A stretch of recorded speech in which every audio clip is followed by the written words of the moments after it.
Microsoft Surface excels thanks to its thoughtful design, the sensible implementation of its keyboard cover, and the innovations brought about by its Start interface. Unfortunately, app support is dismal. Performance, especially on the internet, can be slow at times, and like the old guy at the club still hanging around after last call, the traditional Windows interface is still here, wearing out its welcome. Hi, I'm Eric Franklin, and today I'll take a first look at Microsoft Surface. First, let's talk about design. Surface has a larger than usual 10.6-inch screen. There's a built-in kickstand on the back, as well as micro HDMI, a full USB 2.0 port, and hidden under the kickstand, a micro SD card slot.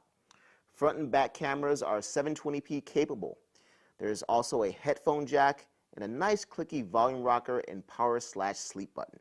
The Windows Home Touch sensor will take you back to the Start interface if you're ever confused or lost. Surface runs on Windows RT, kind of a light version of Windows 8, which includes the tile-based Start interface. If you're accustomed to other tablet interfaces, this one will take some getting used to. Over the course of a week, I went from hating it to absolutely loving it, and then finally landing at liking it with some reservations.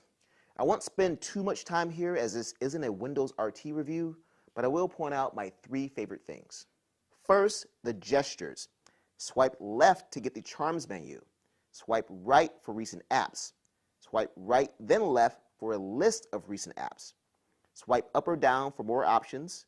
Swipe down across the screen to close an app. Like I said, there's definitely a lot to learn here, but it feels great once you do. Then there's split screen. Samsung tried this earlier in the year with the Note 10.1, but here it's fully realized. It allows you to watch movies while you work, or read comics while you watch movies, or even watch TV shows while you watch movies or play games or whatever. I really, really dig this feature. And lastly, search. You can easily search the entire drive or just a particular app. It's a convenient and efficient solution. The problem here is that the interface is still linked with the old Windows desktop interface. Surface comes with Office 2013 Preview, and each of those apps runs from the desktop. You can't install apps to this interface, which isn't touch optimized and has small icons and links that are just frustrating to use, and some options like programs and features serve no purpose at all. Touch Cover doesn't have depressible keys, so it's going to take some getting used to. But after a few days, thanks to the tablet's extra wide body, you may find it's actually more comfortable than any other tablet keyboard accessory you've ever used. Type Cover, which does have depressible keys, is even better with a much shorter learning curve. So what's the bad? Well, apps. Actually, they're not so much bad as pretty non-existent. If you're an app fiend, you need not apply here. Also, web speeds and opening app speeds are inconsistent and usually feel sluggish.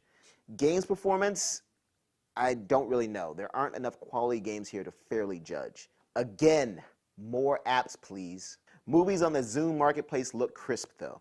Surface starts at $500 for 32 gigabytes.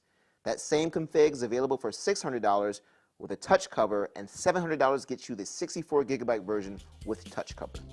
That's not cheap, and those looking simply for a tablet to watch movies on may want to opt for cheaper alternatives. But thanks to its comfortable cover keyboard accessories and the inclusion of Office 2013, Surface is the best productivity tablet yet. It's a real shame, though, that there aren't more apps to choose from. Check out my full review for more details. Once again, this is Eric Franklin, and this has been a first look at the Microsoft Surface.